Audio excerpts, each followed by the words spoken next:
Hi everyone. Gonna make this a quick one because I gotta head out pretty soon. But did some site searching, found some stuff. Some circle Druid's Grave.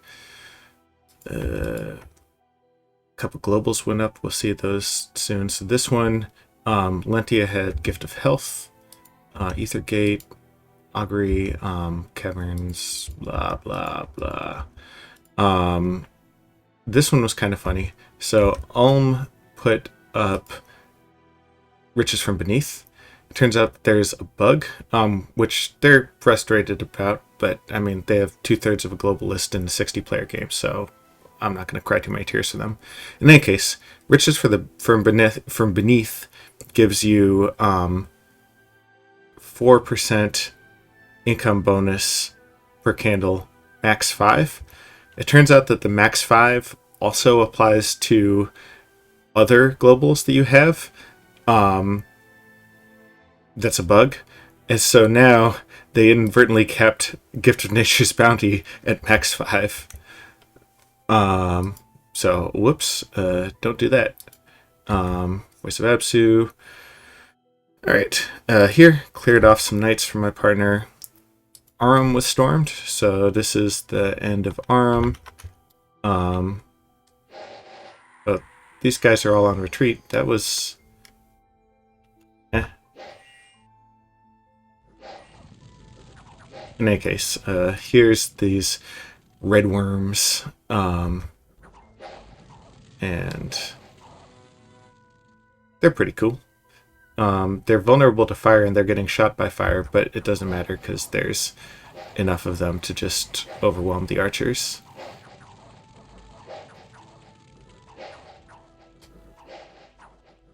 Alright. So there goes that. Here, Cassia attacking Lusitania on a fort storm.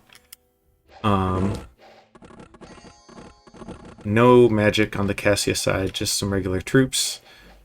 They fly in some bees, which the bees are still just as ineffective as always. A tiny amount of magic on the Lusitania side, I think. Yeah, this guy here. And then Hierro Real. Ephemeral Militia.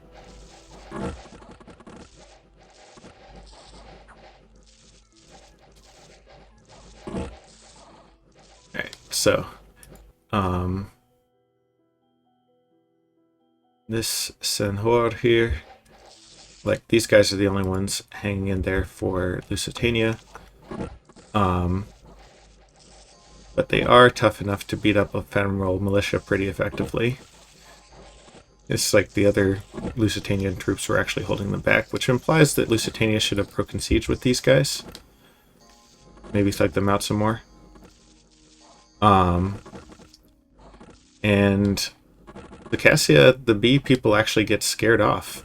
The archers are able to hold the walls, which I'd say is pretty rare. And Lusitania gets to keep their fort. Alright, Ind was stormed by Nurgle Warhost. Nurgle Warhost has some Plague Bringers and the like. Ind just has a bunch of typical Ind stuff, crossbowmen, lions. They do also have their monument.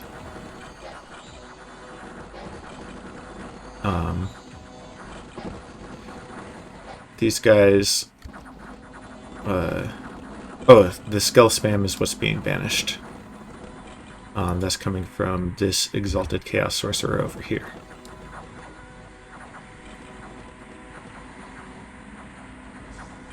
Eventually, the Chaos Lords are able to punch through all of the regular troops. We've got Chaos Warriors berserking in, and now it's just down to the Monument. The Monument has incredible protection and dominion because it's a monument in friendly territory. It does not have any sort of regenerative abilities, but it does have a lot of HP, It's firing off shockwaves when it doesn't go to sleep.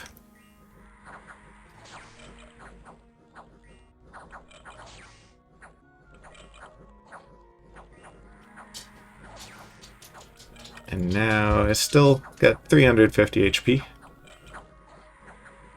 What's this? Growing Fury. Oh yeah, that makes sense. So because of the Berserk, that lets these guys hang in and continue beating up the monument for longer, which is important because there's a lot of HP to chew through. And there it goes. Alright, Bator was stormed, which is noteworthy mainly because it let us see these demigod incarnates. They've got some spellwoven gear that they bought from Chassos before Chassos died. And then these Sasan Raha tokens, including this busted shit. I think I've talked about these crowns, but I'm going to talk about them again because they're insane. Auto-spell mirror image, so every single round they get new mirror images according to their air level, which is 5. And stealth, even to non-stealthy units, for 15 gems. Fucking absurd. And these demigods just have a lot going for them. And what we'll see is that Bator is summoning a lot of demons and stuff to fight them off. But the demigods, they just march through everything. Oh, and by the way, if you do manage to kill one of these demigod units, they just respawn 3 turns later, unless you soul slay them, which is why they're decked out with MR gear. This thing that gives them +2 and then another +4, a lead shield for another +4, and this particular one doesn't have anything besides that, but some of the other ones did.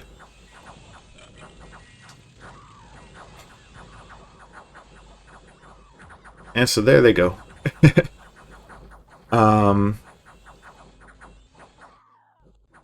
Demigods go to demigods. Macedon is an insanely powerful nation with those demigods, and it combos so incredibly well with Sasan Raha, which is also like probably top 5 nation in the game. Got an adventurer, lost some people, Obscuro, free barbarians, silver mine, income, air gems, unrest, and then the arena. The arena was interesting. So I mentioned last turn I was sending in a fish. Swarm Hive sent one of their ant summoners. Paralyzed for a bit. Go fish, go! Fish kills the ant free spawn. And now we've got this face-off amongst basically equivalent stats here. The ant bites. The fish strikes, and now he's poisoned. And go, fish, go! Alright. Fish versus shark.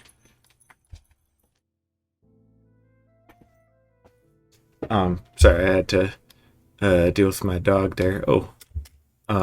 Shark sent in a berserking sleeper that just smashed me out of the way. Let's go ahead and watch that again, sorry. There we go. Alright, now I've done that justice. Berserk Sleeper versus Basic Adventurer. And sleepers are just generally like good units, in addition to their leadership abilities. Oh, that's what we just saw. The Mantises sent in the... Oh no, this is Abyssian Dragon versus Cornhusk, the Prophet.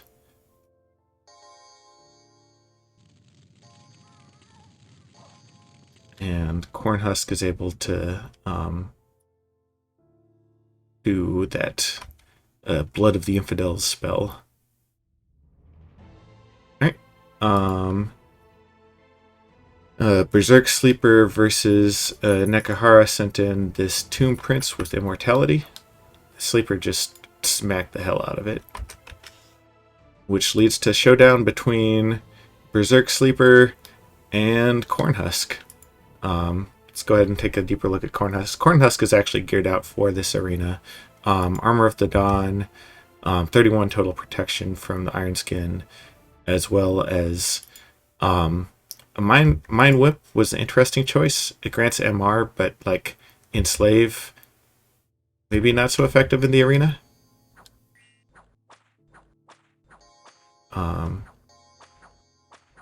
But he just whips him, and then I guess it worked this time. Because, yeah, he picked up a sleeper. I don't know if he gets to keep it. So the prize was the Rod of Death. Solid price. Alright, we're storming the castle in Chassos. So we can go ahead and look at that. Yeah, those guys look great. Meteors, Skella Spam, evocations. The most important addition I mentioned last turn is anti-magic from this dude right here. Slow to cast, and I hope nothing happens to him. But we need some anti-magic so that all these guys don't just get enslaved by all of the stuff inside. And we'll see how that goes. Geopolitics. So, still kind of a stalemate between Cassia and Team Repel, or Lusitania and Team Repel, I meant to say. Sargassia is getting overrun by, what are these guys? Sukara Koyish. They've kind of come through here and through there, and they're swarming in. So I'll have a new neighbor to negotiate with. Sakaya Korish has some incredible underwater units. Their land units are like, there's a lot more answers to them on land, but as a result, the sharks are kind of gearing up for that. There's this nice choke point right here that Sakara Koyish would have to go through. So I imagine that this place will soon be flooded with water elementals. But the big news is the coalition against Ulm is basically dissolved. This is despite the fact that they have 2/3 of the global list, and including Gift of Nature's Bounty, and they're going to get rid of Riches from Beneath. They've got multiple level 9s, like Ultimate Research, etc., etc.